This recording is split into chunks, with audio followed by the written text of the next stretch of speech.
Good evening, everyone, and welcome to the Stormwater Master Plan public meeting for the Bayou Fountain and Bayou Manchac Watershed. We really appreciate you taking the time out this evening to join us. I am Claire Pittman. I'm with Franklin and Associates. I am part of the Stormwater Master Plan public involvement team, and many of you may have got an email from me. So here's the face that goes with the email address. So how this is going to work this evening is we are going to do a quick presentation, about 20-30 minutes. The project team will go over what the Stormwater Master Plan is, several of the models that were developed for your area, and go into codes and ordinance part of the plan. After the presentation, we are going to take questions. Several of you have already sent questions in beforehand, and we hope that the presentation is going to help answer some of those questions. But just so you know that we did receive those questions, and any questions that are received this evening that may not be answered, we will get back to you after the meeting. The question maybe is, how do I submit that question? You will click on the Join the Podium button, and there will be a series of steps in order to submit that question, and then click Submit at the bottom, and we will receive it. The moderator will then read the question to the presenters, and they will answer it. And we have several people from the project team with us this evening, and they will introduce themselves as they present. We also have some folks from the city who will also help answer some of your questions. So at this time, I'd like to hand the virtual mic over to Melissa Kennedy, who is our project manager and fearless leader. Melissa? Thanks, Claire. Yes, my name is Melissa Kennedy. I'm with HNTB, and I am the project manager for the development of the East Baton Rouge Stormwater Master Plan. I'd like to just introduce a few of the other people on the panel today that you will be hearing from. Madeline Osborne, she is one of our modelers, and she's going to talk about the modeling that has been done, as well as flood hazard assessment related to the Bayou Fountain watershed. Stoka Brown from CSRS, also on our team, is going to talk about where we are with codes and ordinances for development. We also have with us Jeff Dowdrick, who is our technical lead for the whole project. He oversees all of the modeling for all of the watersheds.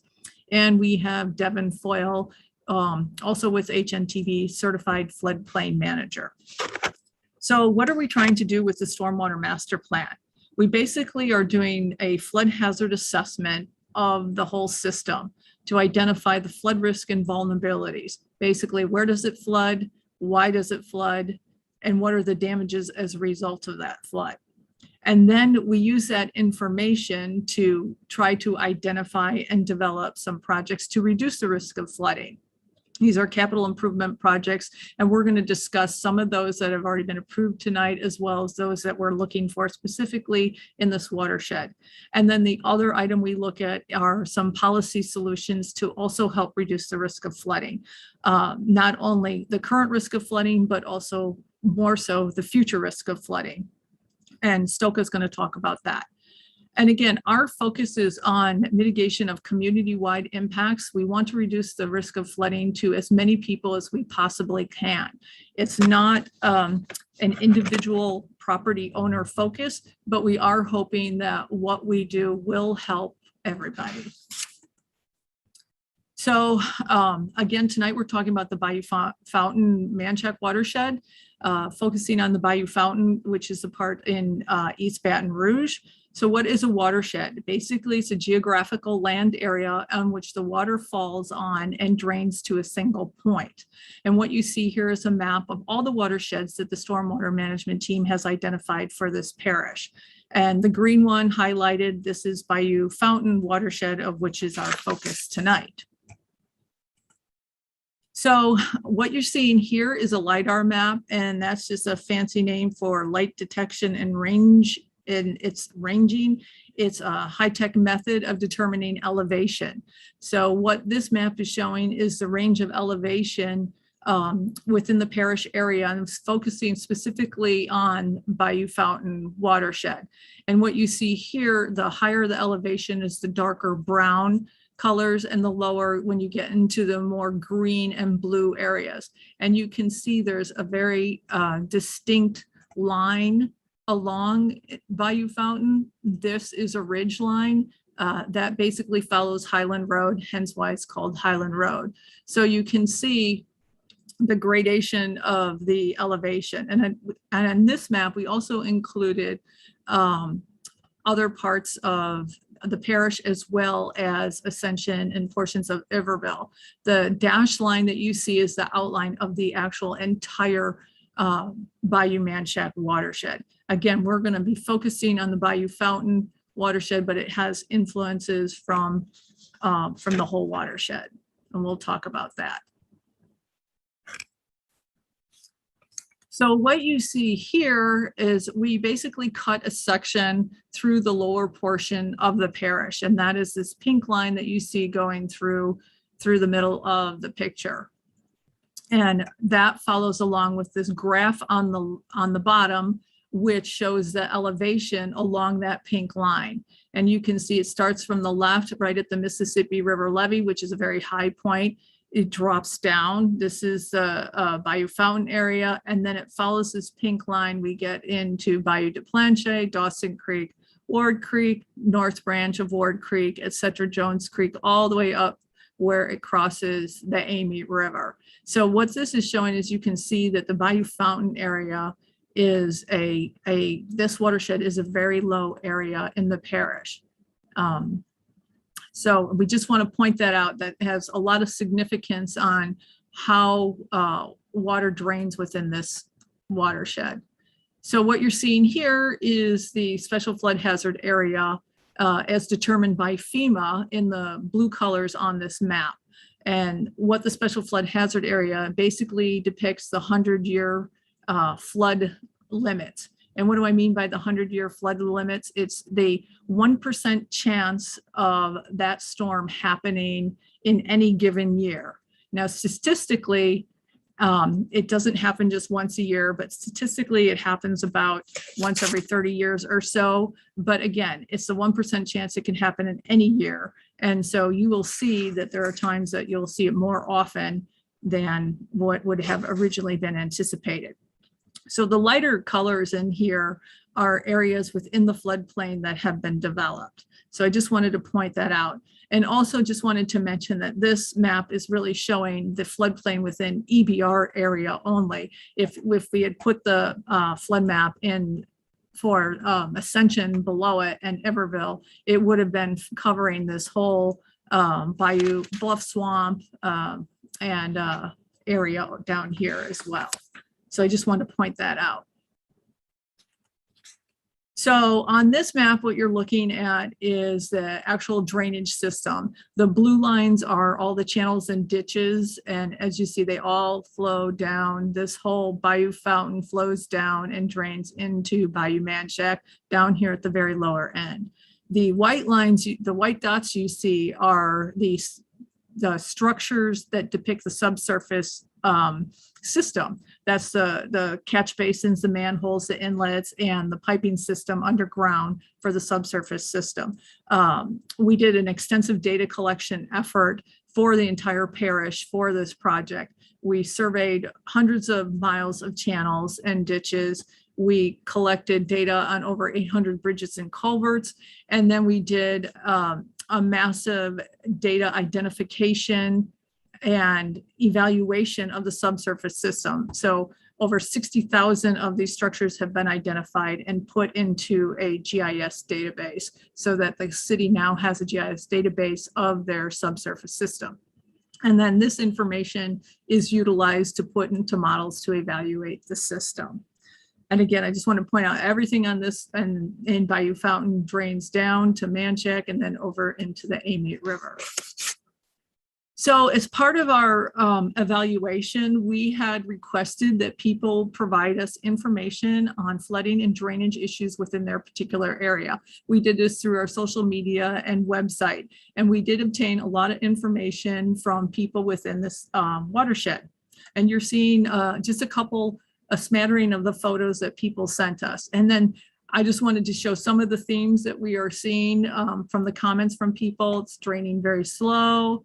There's concern about development standards. Flooding seems to be worse than before. People were flooded in May 2021, but not in 2016. And I just want to say, we utilize that information. We like when people provide that information because it helps us vet what we're seeing when we're doing the flood hazard analysis in our models. So here's a few of the quotes from people. Again, concerns about the water draining very slow. And again, a lot of concerns about new developments and neighboring developments. So we'll talk about that. So what you're seeing in this slide is kind of a conglomeration of the data that we have obtained from the public. This includes the 311 complaint calls, the photos and emails that people provided to us, as well as locations of repetitive and severe repetitive loss. And you'll kind of notice, if you remember back on the flood hazard map slide and topography, that you'll see a lot of these complaints in some of the lower areas, as well as corresponding to the floodplain. And on this one, we wanted to talk about what are the different sources of flooding.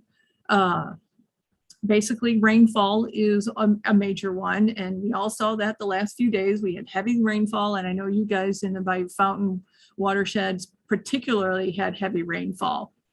The other thing we get here is from the north, we get overflow from Corporation Canal coming into the northern area of this watershed. So that's of concern. And then also in this watershed, again, I said everything drains to Bayou Manchac and out to Amite River. Ward Creek also drains to Bayou Manchac out to Amite River. But what happens with Ward Creek, it splits. So some of Ward Creek drainage, depending on what event we're talking about, will actually backflow into Bayou Fountain.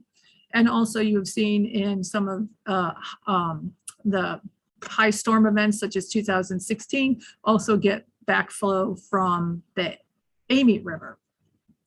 And what I put over here on the side is the Mississippi River. This whole area really is protected by the Mississippi River levee.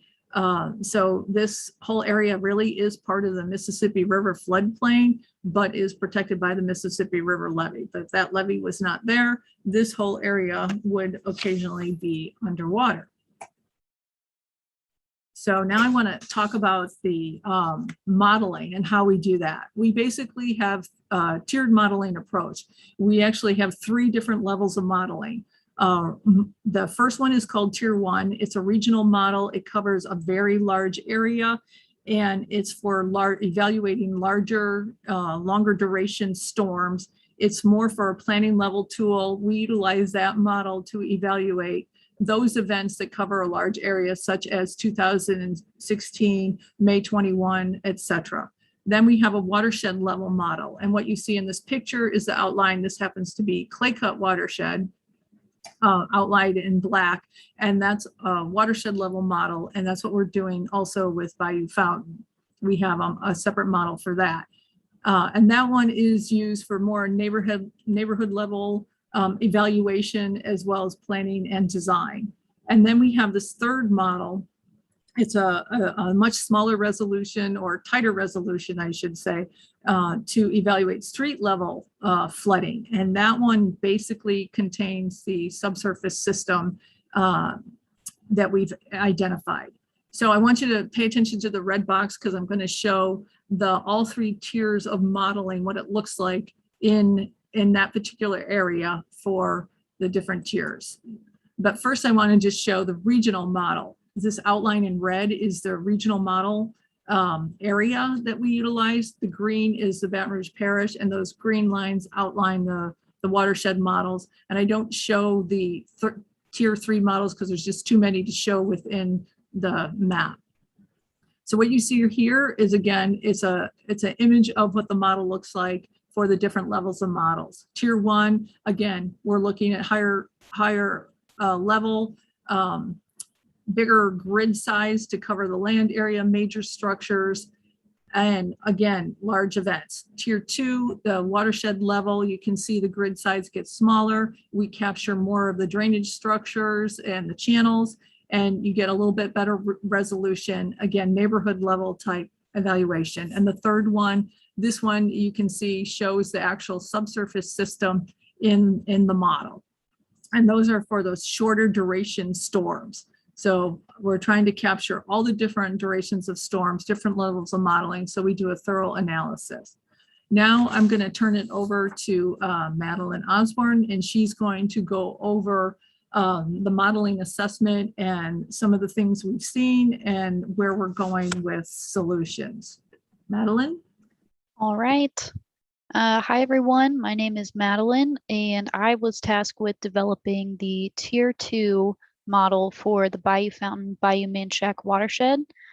By developing this model, we were able to determine some important drainage features of the watershed, including the range of flow that can be seen in the main channels and smaller streams, as well as flows when water reaches the banks of the streams.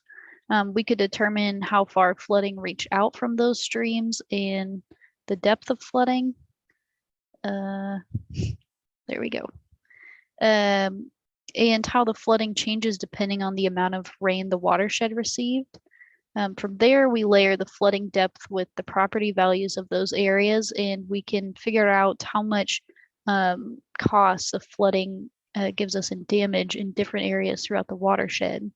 And we can use this information to focus on areas and prioritize areas where finding solutions for flooding will have big impacts on reducing the flooding risk. And these are the spots that are marked in yellow diamonds on the map. So we've got a few of those areas outlined in this slide.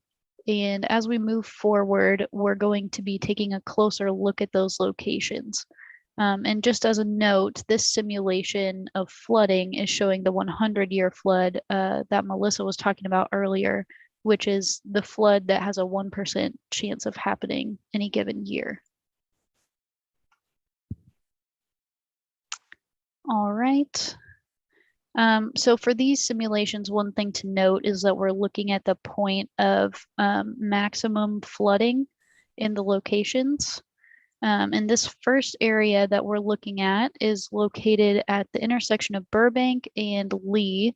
And Bayou Fountain has two stream segments that flow from northwest to southeast and join in the middle of the screen at that Winn-Dixie.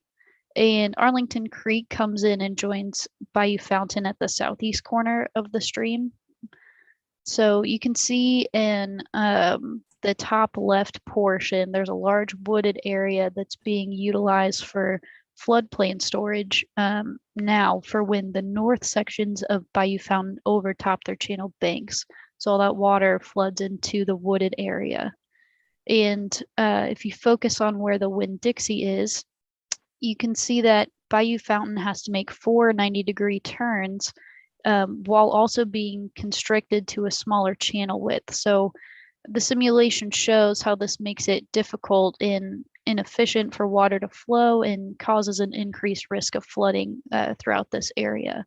So some possible ways to reduce flood risk here would be straightening, redirecting, or widening the channel to get rid of those sharp turns. But most importantly, we want to preserve this wooded area to maintain as much floodplain storage as we possibly can. All right, so moving on, we are looking at the intersection of Burbank and Starring Lane. So Bayou Fountain, we've got running northwest to southeast again. And on the right side of the screen, you can see Bluebonnet Swamp, which is a natural channel. And Bluebonnet Swamp is a good reference to have for how water naturally wants to move in flow upstream to downstream, as opposed to a channel that has been redirected. So as we look at Bayou Fountain, we have another case of very constricted portions of the channel that has to make unnatural turns and makes it difficult for water to flow through the channel quickly and efficiently, as opposed to the natural channel. So similar to the last area, we're going to be evaluating how channelizing through this area might improve flood risk, and we'll also be looking into nearby possible detention areas so we can reduce some of the flow that's making it to the channels.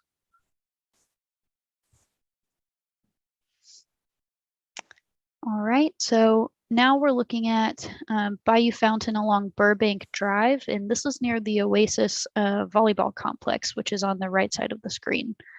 So the main issue to note here is that there are constrictions in the channel along Elbow Bayou, which is running east to west. So their constrictions are happening at both Nicholson and Burbank, and they're causing the flow through the stream to squeeze through two relatively small openings.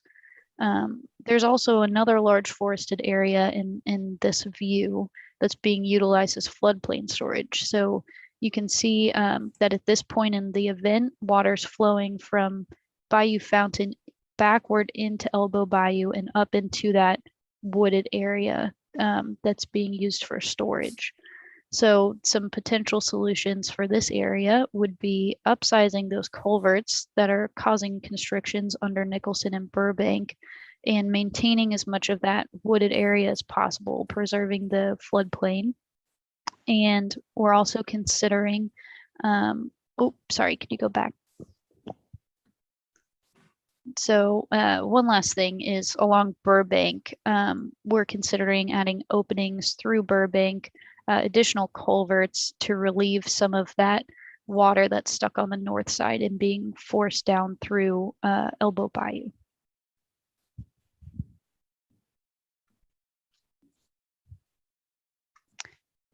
All right, so in this exhibit, we're located at the point where Bayou Fountain meets Bayou Manchac. And on the bottom of the screen, just left of I-10 is where that joint happens. And there's another large wooded area shown that's called Saline Bayou. And to the right of the screen, you can see where Ward Creek is coming into Bayou Manchac. So this exhibit is important because it shows how Ward Creek can have high enough flows that it splits directions and causes Bayou Manchac to flow backward and up into Bayou Fountain. But no matter what the event, usually Bayou Fountain spills water out into Saline Bayou, which is that large wooded area. So the big takeaway here is that it's really important to preserve as much of Saline Bayou as we can and keep as much of that floodplain storage as possible. And on a regional level, we'll be looking at this location to see how we can prevent large amounts of backflow up into Bayou Manchac and then Bayou Fountain. All right, so this is our last location of interest, but we'll be looking at the LiDAR map first. So this is Riverbend subdivision. We had lots of photo submissions for this area, which were really helpful in helping us analyze the accuracy of the models. So we're looking at a LiDAR map, which is the topography or elevation difference. The higher elevation is shown in the wider grayer colors. And as you move down through red, orange, green, and into blue, those are the lower elevation areas. So in general, this type of geography is called an alluvial plain, and it was formed by sediment deposits from the Mississippi River flooding before the levee was built. So that's what's causing all of these lines or stratifications through the elevation map that we're showing. Most importantly, you can see that Riverbend is in a relatively low-lying area compared to the surrounding area, almost like it's sitting in a bowl, and it's currently draining out through two channels that cut through the high ground ridges surrounding the neighborhood. So this means that all of the flow is forced to go through the channels because it can't get over the high ground.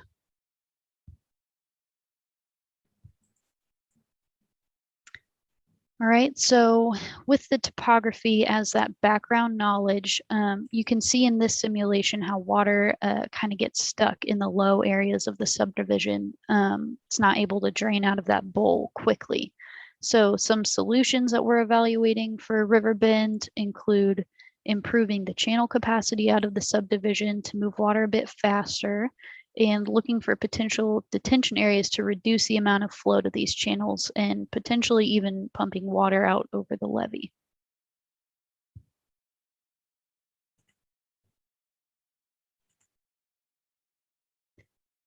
Okay, so now we've gone through all the exhibits. So a recap of everything that we've covered. This watershed is protected by the river levee, but is subject to several different types of flooding events, including rainfall, backwater, and overflow from Ward Creek. So the main deciding factor of where water floods is the topography or the elevation levels throughout this watershed. And one thing that we didn't cover was the subsurface drainage systems. The public has let us know that maintenance is really critical to preventing flooding, but we also evaluate different types of drainage systems, such as mixed drainage versus your typical curb and gutter, where mixed is more maintenance, but has a higher capacity for water runoff and typically better water quality. And we also covered specific structures in locations in the watershed that are critical in affecting the risk of flooding.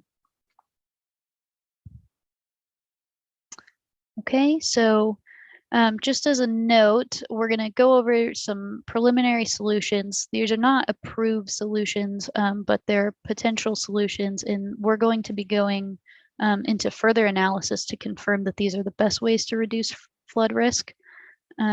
So we've got preserving the existing floodplain as number one, and then we're looking at increasing capacity of culverts and channels throughout the watershed, looking for detention space, redirecting channels, modifying lake and pond spillways in potential pump stations.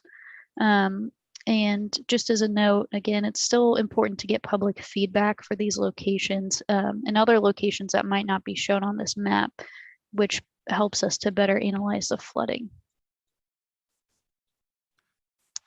And to wrap up, number one on the solutions is preservation of the floodplain and preservation of those wooded areas. So we've got Saline Bayou and two other wooded areas north of Elbow Bayou and one small wooded area at the very north end of Bayou Fountain. Thanks, Maddie. So again, as Maddie said, those are just some of the things we're looking at, and we do want feedback from the public. What I want to talk about are what's been approved to date and what's currently happening in the parish. So again, we talked about maintenance of the existing system of being very critical. The parish has already put money towards cleaning out the subsurface system from the American Rescue Act money. So that is actually ongoing right now. There's also going to be more money put to that to not only clean out the subsurface system, but there's been concerns about channels. So cleaning out channels as well as roadside ditches. So that is going to be happening soon. There are also hazard mitigation grant program projects that had been identified and approved by FEMA. So there's a number of those. I'm going to show those on the next map, on the next page. But I do want to point out on this one, this picture right here, Ward Creek. This is an example of a hazard mitigation grant program project. This project, it's got a constriction in the creek. The project is to remove this constriction and tie the banks in with the upstream and downstream area to actually lower the water surface elevations.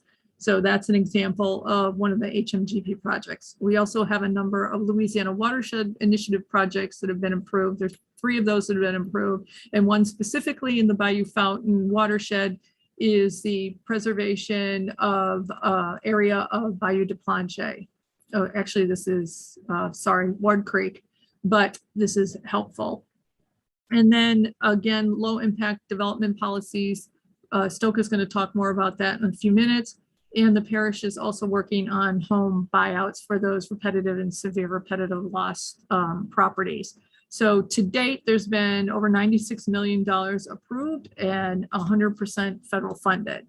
So I just want to show you the map of well, first I want to show you, talk about the maintenance of the subsurface system. Again, people said, when are we going to clean out my system?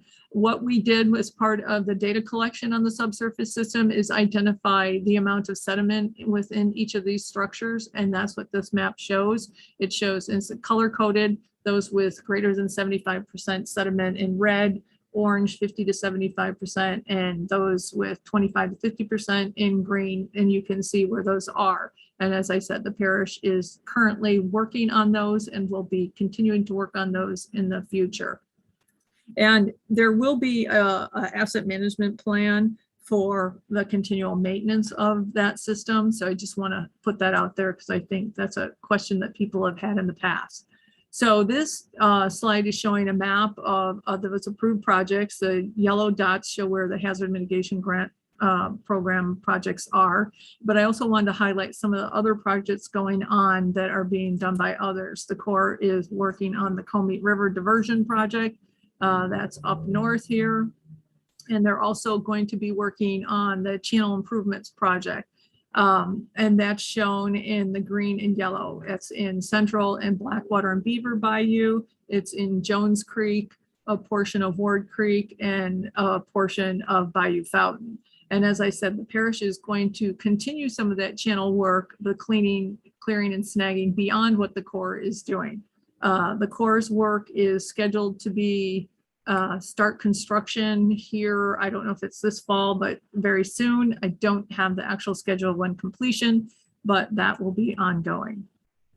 So now I want to kind of turn it over to Stoka Brown, who's going to talk about the codes and ordinances and what's been done and where we're going with that. Stoka? Thanks, Melissa. Good evening, everyone. I'm Stoka Brown with CSRS. We're tasked with looking at the updates to the Unified Development Code as it relates to the development. So a couple of things that we've already looked at and the city parish have implemented, or what you're seeing on the screen here earlier in 2021. They approved requirements for drainage impact studies to provide conveyance checks for their development to ensure that they're not affecting downstream flow. Also looking at trying to incorporate green infrastructure into developments where possible, as well as just trying to make a couple of clarifications to the Chapter 15 that relates to development in the floodplains, just so that everything is clear and understandable. So what we're doing now is we're going to be taking the models that Madeline talked about and showed you and using those to understand what additional changes can we make and having the models to back those decisions using the science behind it. So we're going to be looking at elevated slabs to understand the reduced impact of flood damages from that, looking at protecting and preserving the natural floodplain, as Madeline talked about earlier, a big issue in the Bayou Fountain area. Looking at the fill requirements, so understanding where that fill can be placed and how high that fill should be placed in order to minimize increased flood risk throughout the watersheds, and as well as doing an analysis on the drainage requirements for the individual developments, looking at are the current requirements adequate or should we increase those? And I'll turn it back to Melissa. Thank you. Thanks, Stoka. So this last slide really is the schedule status of where we are. The tasks that we've been doing are on the left. We've completed the data collection. We're finalizing the model assessment right now, which is what we're talking about. And we're working on the flood risk mitigation measures. Those are ongoing, as well as the codes and ordinances. And then we'll be also finalizing the report and developing a 20-year capital improvement plan, which takes those recommended projects and costs and identifies funding and puts them in a schedule. And then, of course, the last thing is the public outreach, which is an ongoing process throughout the whole project. And we're intending to be done with the whole project, to have the plan, projects identified, policies recommended by the end of third quarter 2022. So Claire? Thank you, guys. That was a lot of good information. So quickly, you can email us if you have questions, if there's something that we do not get to, or you are unable to post on the ask the question, join the podium, please email us. Also, this presentation will be posted on our website at stormwater.brla.gov. So if there's something you want to if you want to go back and look at the models a little more closer, please visit our website. And other than that, I really want to get right into questions. So if you have not posted your question yet, please click join the podium, go through the steps and click submit. At this time, I'm going to hand the mic back and forth between our presenters as well as our moderator of the questions. Jonathan? Has there been any attempt to coordinate the efforts of the Stormwater Master Plan with those of Iberville and Ascension parishes? So yes, we have what we call a partners meeting. So we do keep those entities informed of what's going on. And in specific for Bayou Fountain and the entire Bayou Manchac watershed, we are working with Ascension and Iberville on looking for more regional solutions that will reduce flood risk for all three parishes from within this watershed. So yes, we do collaborate with them. Has FEMA reevaluated for subsidence and sea level rise? I didn't understand. Could you repeat the question? Sure. Has FEMA reevaluated for subsidence and sea level rise? I don't know. The FEMA maps, I think, are from, Jeff, do you remember 2012 or so? 2012, right. Right. So, I mean, FEMA updates their maps every so often. I do not know when the next time is. So I can't answer that really. Is someone checking downstream on both Bayou Fountain and Bayou Manchac for trees or other blockages? That is going to be part of the channel clearing effort, debris removal and trees. Fred, I don't know if you're on, if you wanted to speak to that. Again, part of that's going to be done by the Corps, the downstream portion in Bayou Fountain. Other parishes, Ascension, I know is looking at Manchac as well. Fred, is Fred on? Did you want to add anything? Fred may not be on. So anyway, that is going to be looked at and going to be addressed. So the answer is yes. What is the specific criteria required to get storm drains cleaned out? And is there a plan to establish routine maintenance of these drains? There is a plan to establish routine maintenance.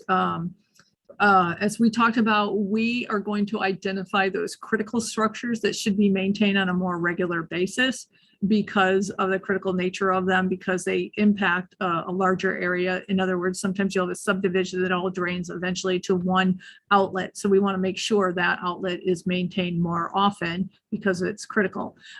We provided what I would call a sample asset management plan to the parish, which does give guidance on a systematic maintenance program that is currently in the parish's hands, and that will be part of their MS4 permit going forward. So that is going to be established, yes. Based on the current information of this area, will future development be allowed? That's a parish question. I don't know. I'll answer that, Melissa. Certainly, as it stands right now, the regulations that we have and that we're following that are required and set forth by the Planning Commission, those are the rules and regulations we gotta live by. Certainly, I will tell you part of the reason for the Stormwater Master Plan is to look at how development is taking place and where it's taking place, and see if there are better ways to, if we're going to allow some development, how can we do that without impacting our waterways and having flooding events that we're dealing with. That was why we're looking at all the data that we have available and looking at comparing the different types of rain events. And surely I can promise you, we've had a bunch of different rain events that we can look at modeling and find out what type of projects and what areas maybe or maybe not be something that we want to look at building. All those things are going to be part of the overall plan. We're going to make recommendations to our committee that we're on with the Stormwater Master Plan and have meetings with the public to make sure they understand what we're looking at and what are pluses and minuses, and also costs associated with those plans, because no matter what we do, there's going to be a cost to it. That will also be included, but just as important, we're going to make sure everybody in the parish has an opportunity to get their comments in. This is one of the reasons why we're having these meetings, to let people know that what we're doing, we're moving in that direction. We're getting very close as to how and what we need to do in regards to future development, or where we want to be in the future with our quality of life issues in our parish. Does the plan take into account the installation of Iberville's parish aqua dams?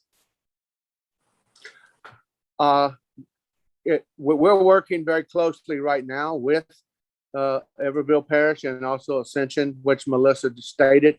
In regards to our relationship earlier wasn't really good, but I think everybody now understands that we have to look at the regional concept, and what happens in Ascension or what happens in Iberville also impacts EBR or vice versa.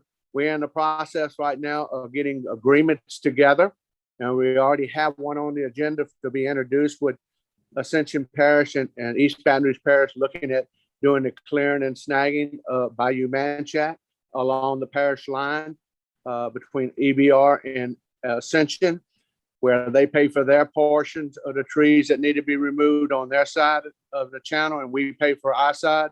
We're in the process right now of working with Iberville Parish.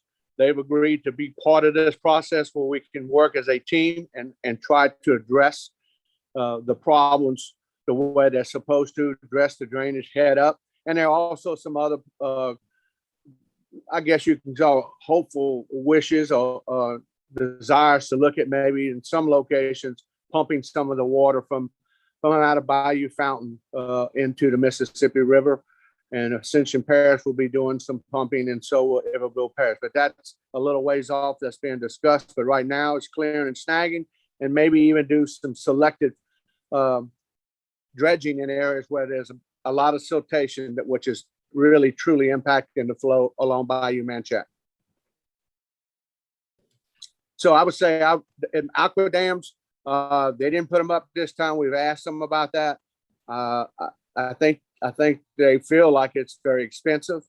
And even with the May 17th rain they had, the water did not overtop Manchac Road, but they ended up having the worst flooding area in Iberville and Ascension than they ever had. So I don't know if they think that the aqua dams are a real benefit, but have they said they wouldn't use them?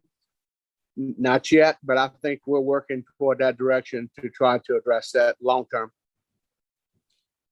Thank you. There's a request for clarification on the raising of the BFE for slabs. Is it 2 feet or 1 foot? Stoker, you want to answer that one? Yeah, so right now as it stands, it's currently 1 foot above BFE. And what we're going to be doing is we're going to utilize the models to understand the benefits and potential impacts of requiring BFE plus 2 and maybe BFE plus more than that, so that we can have some data to back a recommendation to the city parish on whether or not they should increase the requirements. And I just want to add, that's also based on future conditions. So we're looking not only at current elevations, and we want to compare what does our modeling show against what FEMA BFEs are right now. and are they adequate? So that's one of the things we're looking at too, as well as, well, we don't want to make a recommendation and 50 years from now we have to do it again. So trying to incorporate climate change and future condition in the evaluation. How is the damage risk being assessed, and how do you intend to utilize that information? I'm going to let Jeff answer that one. So we've been primarily looking at how homes and buildings are impacted by the flooding. So we take, for example, the output from the modeling, and we apply that to, we overlay that with the buildings within the parish, and then we understand from that what the depth of flooding is from the finished floor elevation of each of the buildings. And the way that it works is if it's a foot within the building or 2 feet within the building, the higher the depth, the more the damage is. And so this is a kind of a FEMA and a Corps of Engineers process. They call them depth damage curves, and so that you can calculate what the damage is at every structure based on the flood depth at each structure. And so that's how we kind of go about finding where the most damages are occurring based on where we have buildings shown in the building footprint shown on our maps, and how that overlays with the floodplains. How did the May 2020 event affect this project? Did it cause any modifications to the plan?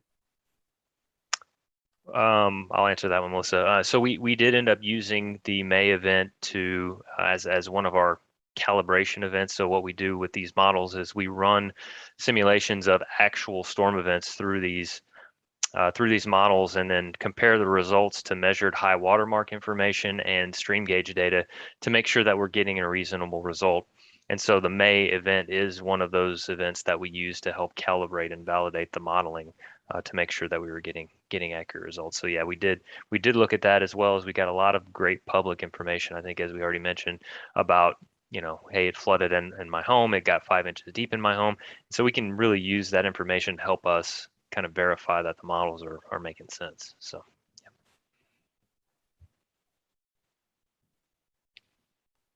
What is currently being done to prevent the immediate flood threats? Well, as you saw, the immediate flood risk is, we're trying to work on addressing some of those backlog of maintenance issues through the cleaning of the subsurface system, as well as some of the channels that will be happening in the near future. The other thing is, again, we talked about those preliminary policy changes. And I think the one that Stoka talked about, the conveyance check, is a really good one. Because what that does, it does require new developments to evaluate upstream and downstream, as opposed to just focusing on what happens with the water on the site. So you need to evaluate how that water is impacted, not only on the site, but beyond the site, to make sure that there are not negative impacts. So those are some of the things that are currently being done. And again, I said there's a number of projects that have been approved. They have not been constructed, but they have been approved and they have funding applied to them. So those will be happening. And Melissa, I will state also that our maintenance department certainly has a response schedule that we have to comply with when we have these type of events that do take place, especially with hurricanes. We do go through most of our major channels and outfalls and be sure that there are no restrictions in the channels. We also look and ride over many of our bridges that carry a lot of water underneath them. Excuse me, to be sure that there's no drift being piled up at those locations. I mean, we have a program of which we're supposed to follow. Certainly nobody likes to have to go get sand and sandbags, but we also normally out pretty early putting those at most of our rec parks, so people can take the steps at least to try to prevent any damage to their homes. As you stated, and we're probably about finished up with our first round of $1.8 million that we will expend on the storm drain cleaning that has taken place. And you clearly defined that when people ask why you're not doing all of them in the subdivision, because based on the survey that was done by HNTB, we were looking at addressing the ones that had the most settlement first, so we could make sure that that segment and those lines and the actual storm drain lines were functional. Our next round will probably be something we'll be bringing to the council sometime next month for the next round of funding, and we will continue to do a lot of the storm drain cleaning, because if you don't get it at that location, that's where it all starts at. And one of the things we want to do, be sure, is that the boxes and also the storm drain pipes are open and functioning to be able to get to our drainage system. So that's going to continue to happen. There'll be a lot more information out about that here soon to let people know what we're doing and trying to address and reduce the flood risk. Thanks, Fred. So we have about 10 more minutes left of the meeting. We have maybe one or two more questions. If you have a question, please submit that right now. It's through the Join the Podium button. So get those in right now, and I'll let Jonathan ask the remaining few questions. Who is responsible for maintaining the storm drains and other structures along Highland Road that run through LSU?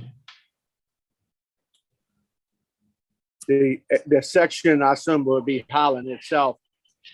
Certainly the city has some responsibility for the drainage, but LSU normally will be involved because it's through their campus. They're the ones who are responsible for their infrastructure, because LSU has reached out to us to look at what could be done if we would take over the responsibility. And quite frankly, in our mind at this point, we still believe that is LSU's responsibility. I know the other day when the rain that we had yesterday, certainly the LSU campus area and down in the southwest part of the parish took a beating, and there are a lot of streets that went underwater. The good thing about it, that most of it did go underwater, did drain off, and that's a plus from that standpoint. And for people who don't know, from the record, we had about 5 inches of rain that fell in that area around LSU, the South Baton Rouge, the off of Brightside, River Bend area had 5 inches of rain that fell in 30 minutes. And I will tell you, there is no system that we have in our parish, and probably not too many other parishes, that can handle that type of event. But certainly, if there are maintenance issues that we need to address, I know the mayor has made it very clear to us, if we can't handle it with our own people, then we will look at contracting those services out. And that's really what we're doing at this point. And I think we're making a lot of positive headway as far as the cleaning. The channel improvements that were brought up, I will just tell you that we're working with the Corps. Everything we have to do, when you step a foot in that ditch under these channels, you have to get a Corps permit. And the Corps is not necessarily very easily to deal with all the time, but we started early. I think we're working through the process. We believe we'll get most of our permits that we need in a reasonable time frame, and not have to wait maybe up to 6 months to a year before you could even get a permit. And I know that doesn't set well with the public. Certainly doesn't set well with people who work in public works either. But we have to follow those processes, or we lose those federal dollars under the American Rescue Act program. How does the plan account for climate change and that affecting flooding patterns? So we're basically looking at various rainfalls. I don't know if it's like from 2 inches all the way up to like 30 inches. And we've actually contacted some climate specialists who have projected out what those rainfalls will be in the future. And so we can compare what, for instance, what a 13-inch rainfall looks like now, how that relates to in 50 years from now. And so this gives us the information to be able to know, well, if not know, but project what is going to happen in the future. I don't know, Jeff, do you want to add anything to that? I don't know if I explained that very well. Yeah, it's just the way we're accounting for it really at this point is an increased amount of rainfall, increased volume of rainfall. So we have a various range of events. We run 20-ish number of events from various range from, like you said, 3.5 inches all the way up to 28. I think is our upper one right now. And so we're kind of just looking at if you have a 100-year event, which is about a 13-inch, 24-hour rainfall event, what does that become in 50 to 75 years? And from what we can see, it could be as much as going from a 13-ish inch rainfall to more like a 14 or 14.5-inch rainfall. So there's just that increased risk just due to the additional volume of water that's in the atmosphere and that can fall. So we account for that in the way that we do the modeling with the rainfall.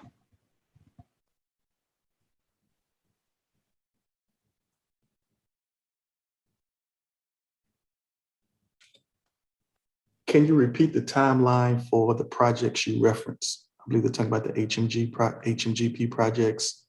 So, as I said, all of them have been approved by FEMA and those are funded. They're in various stages. Some have been awarded to consultants to actually start the design. Other projects, the parish has selected the consultants, but they're not under contract yet, so they haven't started the design. And then there's a couple of the projects that the parish still needs to put out requests for qualifications to select that consultant. So we're still talking probably the first project, I think, moving forward is that Ward Creek Segan Lane. And we're still talking about a year or so before I think we get to construction. Fred, did you want to add anything on that?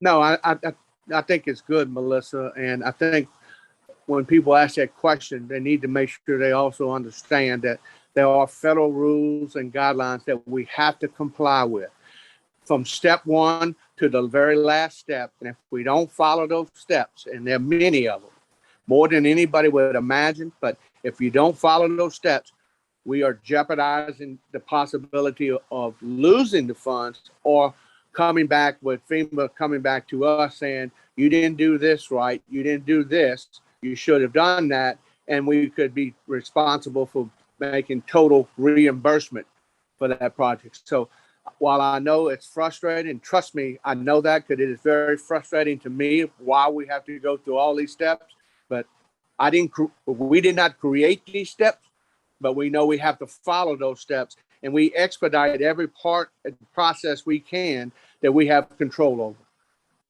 Yeah, and just to add to that, the way FEMA works on those projects, the hazard mitigation grant program projects, is they allocate money for phase one. And phase one is the evaluation, investigation, and design. And then FEMA has to evaluate that information before they will release the money for construction. So there is also a phased process for that. And I would like to point out that the development of the whole stormwater master plan is a approved HMGP project that is being paid for with federal funds as well. And we have to meet all the rules and regulations in regards to that too.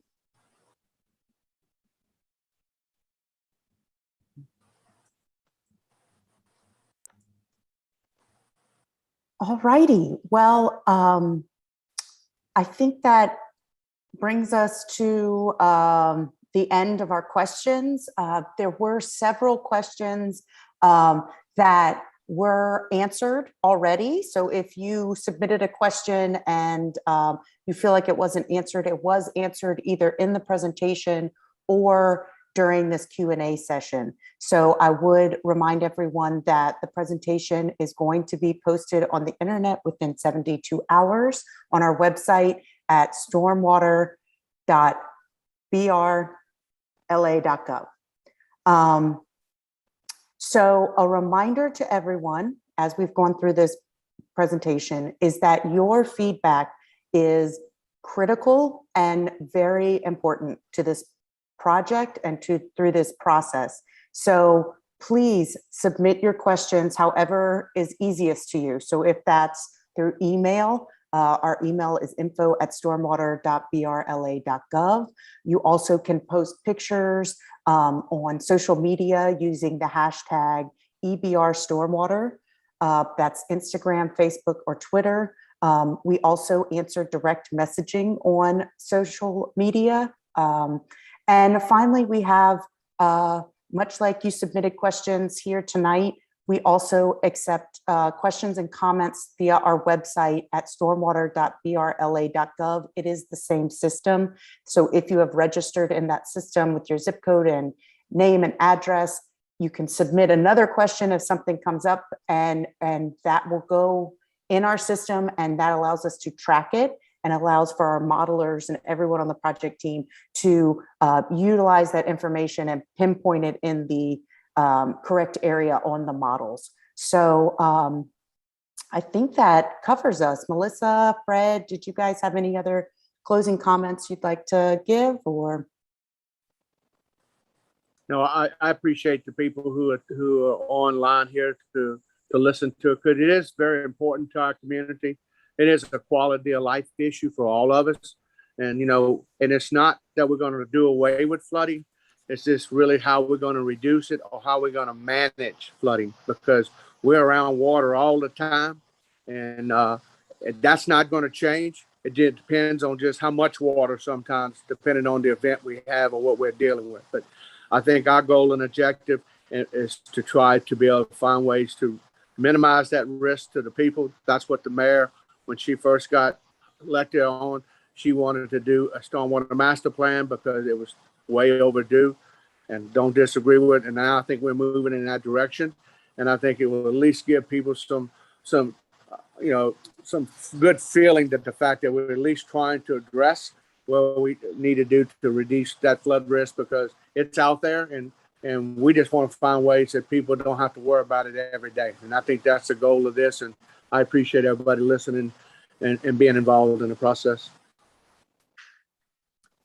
I ditto what Fred says. Thanks, Fred. I think the word also is hope. This plan, I think, gives a lot of people hope that the city and this team is working towards solutions for our area. So with that, I thank everyone who came to the meeting, as well as all the project team, and Fred and the folks from the city who came this evening to answer your questions. And fingers crossed, we are hoping that next meeting that we have in the spring will be in person. So thank you so much, everybody, for coming, and we'll see you next time. Thank you. Thank you.